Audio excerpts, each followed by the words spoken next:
안녕하십니까. 강박증 연구가 김선인입니다. 제가 2016년에 연구한 강박증 치료법은 순간포착 심리 분석이라고 명명했습니다. 개인적으로 올해로 강박증 연구 24년 차에 접어드는데 19년 차경에 정립했습니다. 그 치료법 개념 중에 핵심적인 6가지 개념이 가치관, 중독, 무시, 피해 감수, 의식, 무의식입니다. 물론 이 6가지 개념이 강박증 원인이나 치료에 모두 관련됩니다. 그런데 주로 가치관과 중독은 강박증 원인과 관련되고 무시와 피해 감수는 치료와 관련됩니다.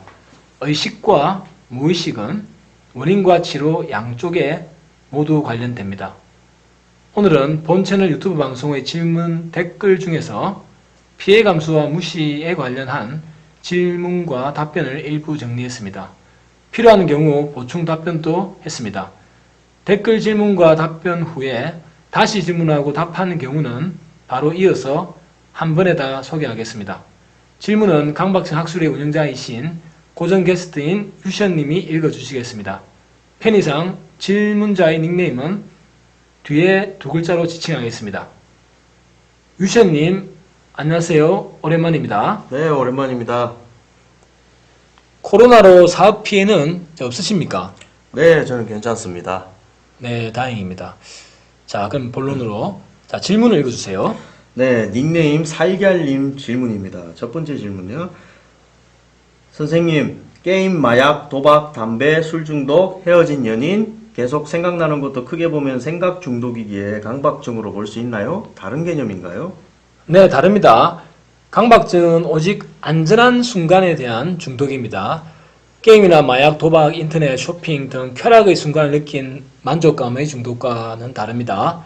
중독은 크게 니코틴, 알코올, 약물 등에 중독되는 물질 중독과 도박, 게임, 성, 인터넷, 쇼핑 등에 중독되는 행위 중독이 있습니다. 제 연구에 하면 강박증은 행위 중독에 포함됩니다. 별도로 현재 분류 체계에서도 강박증은 행위 중독으로 분류되기도 합니다. 네, 살걀님의 두 번째 질문입니다. 선생님, 방송 항상 잘 보고 있습니다. 궁금한 점이 있는데 선생님께서 무시해야 한다고 하시는데 이 무시가 그냥 아무 생각 없이 편안한 마음으로 무시하라는 게 아니라 진짜 독하게 마음 먹고 이거 무시 못하면 나 죽는다 이런 절박한 마음으로 무시하는 연습하라는 뜻인가요? 네, 이론적으로 따지면 좀 장황해서 간략히 답하면 네, 그렇습니다. 무시란 죽을 각오로 무시하는 것입니다. 환자가 두려워하는 사건은 환자 입장에서 그렇게 각오를 안 하면 떨쳐내기가 이런저런 명분으로 떨쳐내기가 매우 힘듭니다. 네, 그리고 살걀님의 세 번째 질문입니다. 선생님, 개인적인 경험으로는 다른 곳에 몰두하면 의식이 그쪽으로 몰려서 대수롭지 않게 지나가는데 또 시간이 지나면 다시 강박사고가 나더라고요. 중독 대 중독, 싸움인 것 같은데 좋은 방향으로 어떤 일에 중독되면 자연스럽게 강박 중독이 사라지나요? 그리고 우울증도 강박증의 일종인가요? 네, 첫 번째로 다른 좋은 일에 중독이 된다고 해도 강박증 본질이 근본적으로 해결되지는 않습니다. 명상이 그렇게 생각을 돌리는데 본질 두고 회피하는 것이라는 비판을 받고 있습니다. 두 번째, 우울증은 강박증과 별개이고 다만 강박증의 대표적인 합병증입니다. 네, 다음은 카야님 질문입니다. 결국 견딜 수 없는 불안이 오더라도 회피하지 말고 불안이 더 심해지고 피해를 보더라도 내가 절대 받아들일 수 없는 그것을 내버려 두고 불안과 피해를 받겠다. 그리고 안정을 찾으려고 생각하지 말고 그냥 고통을 내버려 두고 무시하라는 말씀이 맞나요? 네, 전반적으로 보면 맞습니다. 네, 다음 미솜님 질문입니다. 강박의식 이런 것들은 그냥 마음 편히 받아들이고 무시하는 게 가장 좋은 거죠. 가끔씩 반복되면 뭔 일 날까 무섭기도 하고 잊으려고 애써도 뭐 하나에 꽂히면 하루 종일 생각나고 그 증상들이 나아서 괴로운데 또 어느 때 있고 바쁜 순간에는 괜찮더라고요. 안 예민한 성격과 마음 편한 게 최고인 것 같아요. 네, 그렇습니다. 자, 다음은 태강님 질문입니다. 선생님 강의 잘 들었습니다. 전 호흡 강박을 겪고 있습니다. 하루 종일 호흡의식과 호흡의식을 안 하려고 알아봤던 방법. 예를 들면 책에서 읽은 현실 회피하려고 호흡에 꽂힌 거다. 뭐 이런 것들이 하루 종일 생각이 들어 너무 힘듭니다. 그래도 제 일상에 집중하려고 노력하고 있습니다. 운동도 열심히 하고 있고요. 피해 감소와 무시를 한다는 게 지금처럼 의식되는 내 생활을 끝까지 해나가는 것을 말하는 건가요? 강박증이 생긴 지 4개월 차인데 이제 아침에 일어나기도 싫고 우울증도 오는 것 같습니다. 그리고 호흡을 의식하면 답답하다고 느끼는데 그걸 참고 버텨야 피해 감소인가요? 도무지 감이 안 잡힙니다. 상담 치료도 효과가 없고요. 네, 피해 감소라는 것은 1차로 호흡으로 인한 피해. 예를 들어서 정신적 고통을 당하는 것. 이런 것을 감소하는 것입니다. 2차로 호흡을 신경 쓰는 것으로 인한 피해. 예를 들어서 일상생활의 장애라든지 공부가 안 되는 것이라든지 등을 감소하는 것입니다. 3차로 호흡 강박 증상이 안 나았을 때, 즉 강박증이 안 나았을 때의 피해, 예를 들어서 평생 정신적 고통을 당하는 것 등 이렇게 등을 감소하는 것이고, 이렇게 관련된 모든 2차, 3차 피해 등을 다 감소하는 것입니다. 내 생활이 괴로워도 해나가는 것이 무시와 피해 감소가 맞습니다. 참고로 본 채널의 강박증 학술의 7회 2부 하고 그 다음에 다른 가치관 관련 사례 영상 등을 참고하십시오. 네, 앞서 질문했던 태강님의 두 번째 질문입니다. 이렇게 빠르게 답변해 주셔서 감사합니다. 선생님, 제가 하루 종일 호흡의식과 생각들로 여전히 하루하루를 버티며 살아가고 있습니다. 하지만 운동도 오전, 오후 웨이트와 자전거 타기, 빠르게 걷기, 집에서 자그마한 부업을 하고 있습니다. 제가 호흡의식을 하게 된 계기는 먼저 불면증이 왔는데 그러던 어느 날 자던 중 수면 무호흡을 한번 겪었습니다. 그것이 과호흡인 줄 착각하여 두려워서 호흡의식을 하기 시작했습니다. 서두가 길었습니다. 궁극적으로 여쭤보고 싶은 것은 제가 이렇게 정신적 고통을 겪으면서 제 할 일들을 해나가는 것이 강박증 치료의 올바른 방향이 맞는가입니다. 제가 취업 준비도 하려고 하는데 그건 몸의 체력이 많이 떨어져서 체력을 올리고 하반기부터 하려고 합니다. 이렇게 하루하루 의식과 생각들을 뒤로하고 제 할 일들을 해나가는 것이 올바른 강박증의 치료 방향인가요? 네, 맞습니다. 하루하루 자신의 일, 특히 부업을 하는 것이 치료에 꼭 필요한 스트레스를 받는 것. 그래서 치료에 꼭 필요한 것이므로 바른 치료입니다. 이렇게 피해 감소하면서 긍정적으로 밝게 지내려고 노력하는 게 답일까요? 네, 맞습니다. 이렇게 하면 낫기는 하는 걸까요? 네, 계속 무시하고 할 일을 하면서 의식적 피해 감수를 하면 결국 두려운 사건을 무의식적 피해 감수하게 되고 가치관이 수정되어 완치가 됩니다. 다만 그 과정에서 누가 성공할지는 모든 일이 다 그렇듯이 아무도 모르지만 묵묵히 실천하고 견디면 완치는 됩니다. 선생님, 방금까지 죽을 힘을 다해 납품까지 마쳤습니다. 꼭 피해 감소하여 건강한 삶 되찾겠습니다. 그리고 친절한 답변 정말 감사드립니다. 네, 아주 큰일 하셨습니다. 계속 추세를 몰아서 좋은 결과 있으길 기원합니다. 자, 다음은 초이님 질문입니다. 선생님, 강의 감사합니다. 바쁘신데 여쭤보고 싶은 게 있습니다. 저는 동성애자 강박 사고가 있습니다. 하루 종일 나는 동성애자다 라는 생각이 들어오면 아니라고 머릿속에서 안심시키기를 반복합니다. 그럼 아마 명예에 관련해서 피해를 극혐하는 가치관을 가지고 있는 것 같은데, 같은 명예 관련 침투적인 생각, 예를 들어 근친상간 같은 것은 금방 무시할 수 있고 괴롭지도 않습니다. 그 말은 명예 관련 피해를 감수할 수 있다는 뜻인 것 같은데, 그렇다면 저는 강박사고가 아니라 정말 동성애자인 걸까요?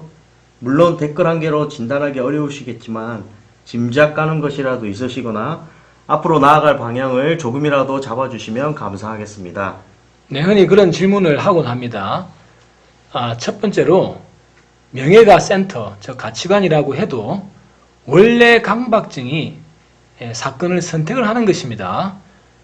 선택은 자신의 상황에 따라 겪는 일에 따라 다르게 선택이 됩니다. 남녀 중학생이 기어가 놓는 사건을 선택할 수는 없습니다. 그래서 동성애 외에 명예권은 피해 감수가 된다고 해도 그것이 내가 진짜 동성애자라는 근거는 될 수가 없습니다. 두 번째로 동성애에 관한 반복적 사고와 그 피해를 없애려는 정신적 강박 행동만으로 강박증은 맞습니다. 내가 동성애자라고 오판하는 경우가 있는데 흔한 강박 현상일 뿐입니다. 네, 다음은 소니님 질문입니다. 선생님 영상 정말 감사합니다. 선생님께 올려주신 자료 보고 피해 감수에 대해 알게 되어 5일 정도 만에 호흡 강박에 대한 두려움과 스트레스가 엄청 줄어들어 의식을 거의 무시하고 통제 가능하게 되었습니다. 그간 자료를 보고 경험하다 보니 선생님께 질문이 있어 여기에 남깁니다. 호흡의식이 거의 무시되어 편안하다가도 또 호흡이 느껴져서 고통스러우면 어떡하지? 라는 불안이 듭니다. 그리고 그 불안으로 의식 강박이 다시 떠오르고 다시 무시하려 했습니다. 원래 이런 과정을 거치며 나아지는 것인가요? 호흡을 무시하는 것도 호흡을 생각하는 것일 수 있는데 언젠가는 그 생각을 벗어나 호흡을 아예 의식하지 않는 단계에 이르나요? 피해 감수를 하고 더 넘어서 강박을 잊는 것을 목적으로 할 경우를 생각하였습니다. 네, 그렇습니다. 자, 소니님 두 번째 질문입니다. 호흡의식에 대해 통제가 어느 정도 이루어지려 할 때 갑자기 눈 깜빡임, 의식이 추가로 생겨났습니다. 호흡의식 할 때 나아지는 과정이 정말 죽을 것 같아서 호전되니 엄청 기뻤는데 다른 것이 또 생겨나니 순간 공황 증상까지 왔습니다. 아침에 눈을 뜨면서 견뎌야 할 하루가 버겁네요. 호흡의식은 거의 다 나았는데 왜 생긴 것일까요? 모든 강박이 참 힘들지만 눈 깜빡임은 호흡보다 불연속 쪽이라 받아들이기 더 어려운 기분입니다. 눈 깜빡임을 의식하는 것만 느끼고 다른 부연 생각을 떠오르지 않게 하면 성공이라 볼 수 있을까요? 아닙니다. 호흡이든 눈 깜빡이든 그 사건 자체가 치료의 대상이 아니고 가치관, 즉 피해보기 싫은 범위, 이 가치관에 의해 그렇게 선택되고 또 가치관에 그렇게 선택되어 변화되고 추가될 뿐입니다. 그래서 이 부분은 장황한 이론이기 때문에 생략하고 본 채널 강박증 학술의 4회 1부에서 설명을 했으니 참고하십시오. 네, 다음은 찌리리공님 질문입니다. 항상 잘 보고 있습니다. 회장님, 질문 하나만 드려도 될까요? 본인이 두려워하는 피해를 감수하라고 하셨습니다. 또 피해가 속한 3대 가치관의 넓은 범위를 감수하라고 하셨습니다. 그렇다면 만약에 시험 못 볼까봐 강박인 사람은 시험을 못 봐도 어쩔 수 없지 감수하자 이게 아니고 시험을 못 보면 명예에 피해가 오는구나 명예 피해를 감수하자 이렇게 의식적으로 해야 된다는 이론인가요? 완치 사례를 읽어보면 3대 가치관의 범위로 넓게 피해 감수한 사례가 없어서요. 다 개개인의 사건들을 감수했다고 쓰여져 있어서 헷갈립니다. 잠 못 자는 걸 감수하자, 귀신한테 피해보는 걸 감수하자, 침 삼키는 걸 감수하자 등등. 네, 좋은 질문입니다. 내담자들도 간혹 그런 질문을 하곤 합니다. 그것은 표현이나 의식하는 부분의 차이일 뿐입니다. 결과는 다 같은 것입니다. 예를 들어 술로 치면 큰 범위가 술이고 중간 범위는 맥주, 소주, 양주 같은 것입니다. 이 중에 맥주를 선택했다고 합시다. 그러면 중간 범위, 맥주 아래에 다시 작은 범위는 특정 맥주입니다. H맥주, C맥주, O맥주 등입니다. 이때 어떤 사람이 H맥주를 마셨다고 합시다. 근데 친구가 이 사람에게 너 뭘 마셨니? 라고 물으면 대답할 때 표현 방법은 다양합니다. 술 마셨다. 큰 범위로 말한 겁니다. 또는 맥주 마셨다. 이건 중간 범위로 말한 겁니다. 그 다음에 또는 H맥주 마셨다. 이건 작은 범위. 다르게 말하면 특정 맥주를 말한 겁니다. 그런데 술이든 맥주든 H맥주든 당사자는 큰 범위, 중간 범위, 작은 범위를 알고 있기 때문에 어떻게 답하든 상관없습니다. 그래서 가치관이 명예일 때 작은 범위로 시험 못 쳐도 감수하자라고 해도 되고, 중간 범위로 시험 못 쳐 자존심 상해도 감수하자 또는 자존심 상해도 감수하자라고 해도 됩니다. 넓은 범위로 명예피해보자, 자존심 상해 명예피해보자 또는 시험 못 쳐서 자존심 상해서 명예피해보자 라고 상세히 표현해도 관계없습니다. 자, 이상 질문과 답을 마치고요. 유시현님 바쁘신데 이렇게 수고 많으셨습니다. 감사드립니다. 네, 감사합니다. 자, 이렇게 방송을 마치겠습니다. 안녕히 계십시오.